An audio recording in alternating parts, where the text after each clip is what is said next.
Assalamualaikum student mathematics 4024. Welcome to Maths Guru grade 11 students. I hope you all are fine, doing well. And I am here with the surprise package. ये है वो question जिसने आपको काफ़ी तंग किया है और काफ़ी सारे बच्चे जो है वो इस क्वेश्चन को सॉल्व नहीं कर सके और उन्होंने यही बोला कि सर आपने क्या सरप्राइज पैकेज दिया था जो कि हमसे सॉल्व ही नहीं हुआ। अच्छा, लाइव क्वेश्चन आंसर सेशन में मैंने तुमसे जिक्र किया था कि यार एक पैकेज है, एक सरप्राइज है तुम लोग के लिए, जिसके लिए you have to remember the formulas of volume of 3D shapes, है ना। यही बात हुई थी हमारी। तो उसमें मैंने तुम्हें बोला था प्रिज्म हो गया, पिरामिड हो गया, तो इनके फॉर्मूलाज जो है ना वो याद करके जाना, तुम्हें थोड़ा सा हेल्प मिलेगी एक क्वेश्चन में। तो दैट वाज द क्वेश्चन, ये था वो क्वेश्चन जिसका मैं जिक्र कर रहा था उस वक्त। और इस क्वेश्चन का सोल्यूशन इंशाल्लाह इस वीडियो में डिस्कस कर लेते हैं। 3 पार्ट्स हैं। फर्स्ट और थर्ड पार्ट जो है ना that is related to trigonometry, तो वो मुझे ज़्यादा मुश्किल नहीं लगे। हाँ, ये हो सकता है कि अगर तुम्हें फॉर्मूला याद ना हो और ट्रेपीजियम का कॉन्सेप्ट ना हो, प्रिज्म का कॉन्सेप्ट ना हो बेसिकली, कि प्रिज्म का वॉल्यूम कैसे निकलता है, तो ये वाला पार्ट तुम लोग के लिए मुश्किल हो सकता है। लेकिन बाकी 2 पार्ट जो थे उसमें थोड़ा सा ये है कि सुकून से बैठ के मतलब फिगर को गौर से देख के थोड़ा सा अगर दिमाग लगाते तो ये क्वेश्चन जो है वो तुम लोग से बड़ी आसानी से सॉल्व हो जाता।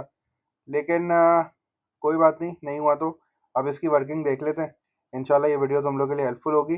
तो let's just begin the question. पहले रीड आउट करते हैं और देखते हैं कि भाई क्या स्ट्रेटजी हम जो है वो यूज़ कर सकते हैं। The question says the diagram shows an open container with a horizontal surface. ठीक है। और फिर कह रहा है the container is a prism with trapezium A B C D as its cross section. मतलब इसका मतलब ये है कि भाई ये प्रिज्म है और इसका जो क्रॉस सेक्शन है ना वो ट्रेपीजियम है। तो इसका मतलब है कि बेस एरिया जो है ना वो ट्रेपीजियम का निकलेगा। मतलब एरिया ऑफ ट्रेपीजियम आपको निकालना पड़ेगा। ठीक है। मतलब ये तो थोड़ा सा मतलब आपने अपना मतलब ब्रेन स्टॉर्मिंग करते हो ना क्वेश्चन पढ़ के, तो ये वो हो गया कि भाई हमारे पास जो कंटेनर है ये बेसिकली एक प्रिज्म है जिसका क्रॉस सेक्शन जो है वो ट्रेपीजियम है। तो इसका मतलब है कि भाई प्रिज्म का जो फॉर्मूला होता है बेस एरिया इंटू लेंथ, उसमें हमारे पास जो बेस एरिया है वो ट्रेपीजियम का एरिया आएगा। अच्छा, तो थोड़ा सा और आगे चलते हैं। इसमें डायमेंशन दी हुई है। Side A B is equals to 28 centimetre, D C is equals to 24 centimetre, A D is equals to 16 centimetre and B F is equals to 29 centimetre. All the dimension are written on the figure. हमसे कह रहा है angle A D C and angle D A B are right angles. मतलब ये जो trapezium आपको ऊपर top पे नजर आ रहा है इसमें 2 राइट एंगल्स हैं। ठीक है। Angle A D C, A D C मतलब ये भी 90 डिग्री है। और फिर डी ए बी जो है डी ए बी ये भी 90 डिग्री है। मतलब इसके पास दो 90 डिग्री है। मैंने देखो यहाँ ट्रेपीजियम जो है वो इस तरह बना दिया है और इसमें मैंने जो है ना वो दो 90 डिग्रीज भी बना दिए हैं, क्योंकि ये थोड़ा सा फिगर जो है वो उस साइड पे बनी हुई है तो हमें समझने में थोड़ा आसानी होगी। मैंने इसको इस तरह बना दिया है। अब फिगर को देखेंगे और देखेंगे कि भाई हमें क्या चीज़ फाइंड करनी है और हम इसमें से क्या क्या चीज़ें जो है वो निकाल सकते हैं। The first part is you have to find the angle D C B. ठीक है। 3 मार्क का है। 3 मार्क को देखते ही समझ में आ गया कि हाँ यार वर्किंग तो होने वाली है इसमें। तो डी सी बी पहले एंगल निकालना है, तो हमने फिगर में मार्क कर लेना है डी सी बी हमारा ये वाला एंगल है। ठीक है। डी सी बी हमारा ये वाला एंगल हो गया। और अगर मैं इस वाली फिगर की बात करूँ तो डी सी बी मेरा ये वाला एंगल हो गया। मुझे ये पूरा एंगल जो है ना वो फाइंड आउट करना है। ठीक है। इसके लिए मेरे पास जो चीज़ें गिवन है वो मैं लिख देता हूँ इधर। अच्छा, ये जो चीज़ है ये 16 है ये वाली साइड। तो मैंने इसको जो है वो 16 लिख दिया। This is 16। सही है। अच्छा, उसके अलावा मेरे पास जो है इस ट्रेपीजियम की पैरेलल साइड्स भी हैं। This is 28। ए बी जो है वो 28 है। और मेरे पास जो दूसरी साइड है ना दैट इज 24। सही है। तो ये 24 हो गई। अब वो मुझसे कह रहा है कि भाई ये वाला जो एंगल है डी सी बी ये फाइंड आउट करके दिखाओ। अब अगर मुझे ये वाला एंगल पता चल जाता, ठीक है, तो मुझे पता है कि भाई ये ट्रेपीजियम क्वाड्रिलेटरल है। मैं इसको ऐड करता 360 में से माइनस कर लेता तीनों को, तो ये मुझे एंगल मिल जाता। लेकिन प्रॉब्लम ये है कि ये 90 पता है, ये 90 पता है, मुझे ये वाला एंगल पता नहीं है, तो मैं ये फाइंड नहीं कर सकता। अब यहाँ कोई ट्राइंगल भी बना हुआ मुझे नज़र नहीं आ रहा। अगर मैं कोई ट्राइंगल भी बनाता हूँ तो ना मुझे ये वाली साइड पता है। ठीक है। और ट्राइंगल भी अगर मैं बनाता हूँ ये करके तो फिर उससे भी मुझे कोई ऐसा जो है ना वो फ़ायदा होने वाला नहीं है।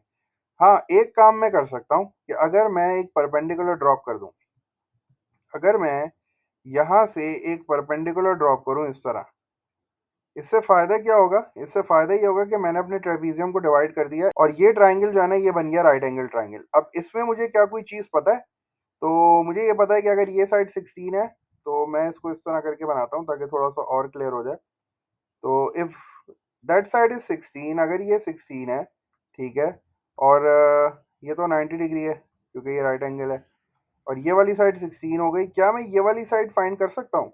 मैं फाइंड बिल्कुल कर सकता हूँ क्योंकि ये टोटल 28 है एंड दिस इज 24, तो ये कितनी हो जाएगी? 28 माइनस 24, तो ये साइड तो 4 हो गई मेरी। ठीक है, कैसे? क्योंकि ए से लेके बी तक 28 सेंटीमीटर है और डी से सी 24 है, तो इसका मतलब है कि ये वाला कितना हुआ? अगर ये 24 है तो यहाँ तक तो 24 हो गया, फिर बाकी कितना बचा? 4 सेंटीमीटर, ये 4 आ गया। अब मुझे कौन सा एंगल फाइंड आउट करना है? मुझे ये वाला एंगल फाइंड आउट करना है, टॉप वाला। क्या मैं ये एंगल फाइंड कर सकता हूँ? बिल्कुल कर सकता हूँ क्योंकि ये राइट एंगल ट्राइंगल है, तो मैं ट्रिग्नोमेट्रिक रेशियोज यूज कर सकता हूँ। कौन सा रेशियो यूज करूंगा? ये वाला एंगल मुझे फाइंड आउट करना है।